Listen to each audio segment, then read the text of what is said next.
Hello, bienvenue dans cette nouvelle vidéo dans laquelle je vais te montrer comment j'ai réalisé ces deux planches qui ont été inspirées par celles qui existent aux États-Unis et que je vois beaucoup dans les vidéos des Américaines mais qui n'existent malheureusement pas en France. Donc je suis allée m'inspirer un peu sur Pinterest et je vais utiliser ma Cricut Joy du coup pour les réaliser. Alors si c'est quelque chose qui t'intéresse pour ta décoration de Noël, c'est parti!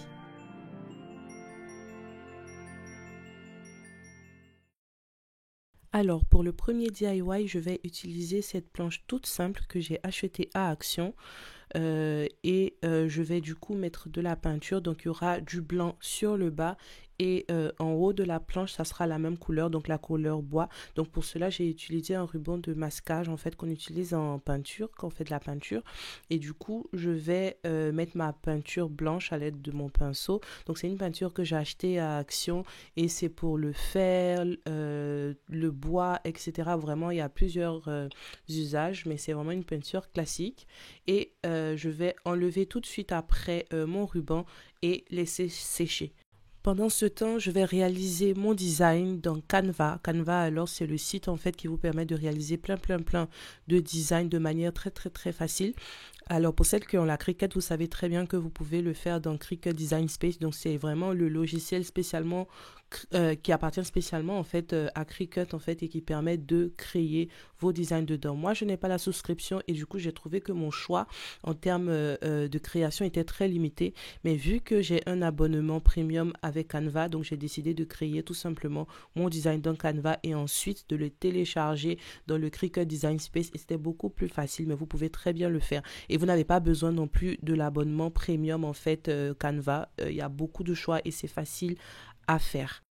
Une fois que j'ai téléchargé mon design donc dans le Cricut Design Space, en fait, il y a une étape très importante, c'est mesurer la planche. Donc, j'ai mesuré ma planche et j'ai reporté les mesures ici en tant que guide. Donc, vous allez voir, il y a une option pour guide en fait. Donc, c'est pas pour une découpe de base. Là où vous voyez, il y a le point rouge. Là, c'est pas une découpe de base, mais c'est vraiment pour le guide. Ça vous permettra de savoir quelle taille mettre pour votre design en fait. Et moi du coup je l'ai fait mot par mot parce que j'ai ma Cricut Joy et j'ai pas le long tapis en fait pour faire un grand truc. Donc j'ai fait mot à mot et après sur ma planche je vais tout simplement aligner comme sur mon design que j'ai fait dans Canva. Donc après avoir découpé avec ma Cricut, je vais tout simplement enlever l'excès de vinyle.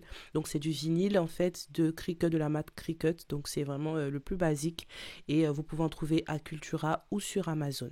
Je vais essayer de vous mettre les liens dans la barre de description.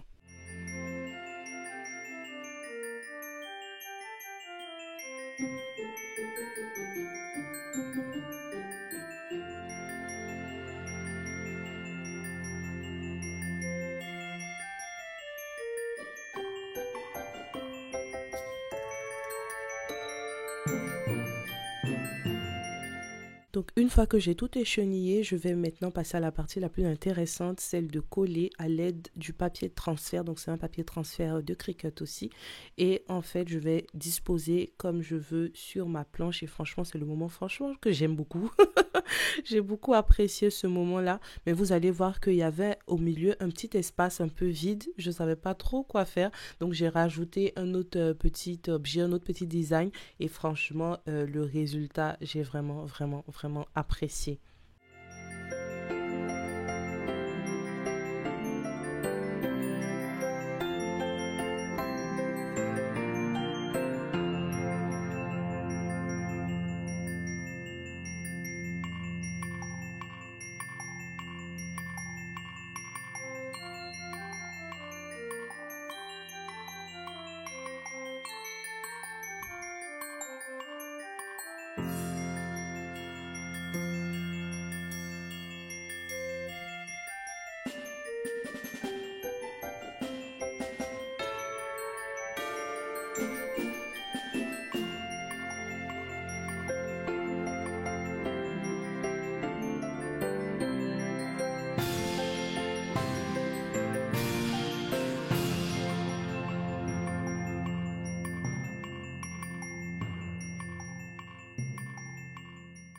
J'ai terminé la conception de cette planche en rajoutant un joli ruban. Alors ce ruban là, je l'ai acheté sur Shein. En tout cas, je l'ai présenté dans mon haul de Noël. Je vous mettrai le lien dans le petit i. Et j'ai bien coupé comme ça. Et franchement, qu'est-ce que c'était beau. Donc voilà le résultat. C'est juste trop beau. Franchement, j'aime beaucoup. Et celui-là, je vais le mettre dans ma cuisine. Vous allez le voir dans les prochaines vidéos. Le deuxième DIY, c'est toujours avec une planche, mais cette fois, c'est pour mon hot cocoa bar. Donc ça fait 3 ans que j'en fais dans ma déco de Noël et je voulais me faire vraiment cette planche très personnalisée. Cette planche, je l'ai achetée à Ziman, je crois, mais franchement, je l'aimais pas trop parce qu'il y avait une odeur un peu qui partait pas au lavage. Donc finalement, je l'ai utilisée pour mon DIY. Et avant d'appliquer la peinture, j'ai tout simplement poncé un peu pour que la peinture puisse bien pénétrer et que la surface, en fait, elle soit bien lisse. Donc c'est une peinture acrylique que j'ai achetée à Action aussi. En général, c'est pour peindre sur les toiles, mais franchement, ça a fait le boulot. Alors j'ai mis 2 couches, donc il y avait une première couche, celle que vous voyez là actuellement à l'écran, et ensuite quand ça a séché, j'ai rajouté un peu de de la peinture en bombe rouge aussi achetée à Action, pour que vraiment la couleur soit un peu plus profonde, et franchement c'était juste parfait. Comme la première planche, pendant que la peinture séchait, j'ai fait mon design, donc toujours avec Canva.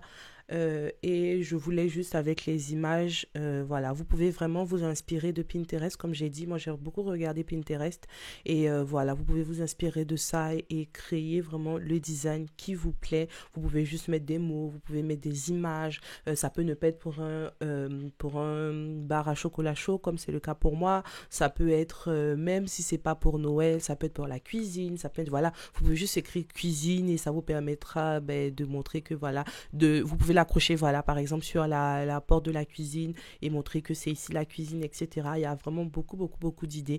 Moi, en tout cas, ça sera pour Noël et quand je vais changer, en tout cas, et le faire pour d'autres saisons, je n'hésiterai pas à vous montrer le DIY.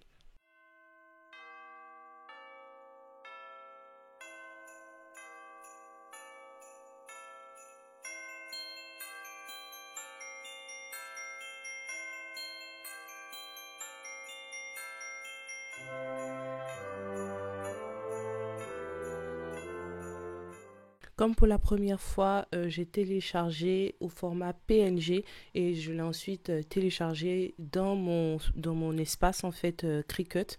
Et du coup, en fait, si vous avez une grande Cricut, évidemment, vous n'avez pas besoin de découper mot par mot comme moi je l'ai fait. Vous pouvez tout simplement le faire en une seule fois. Moi, je l'ai fait en plusieurs fois pour avoir chaque mot qui passait du coup en fonction de la taille de mon tapis. Et je vais appliquer sur ma planche comme la première fois.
Et voilà le résultat. Donc j'ai rajouté un petit ruban. Vous pouvez aussi lui faire un nœud comme la première fois. Et franchement, j'aime trop le résultat.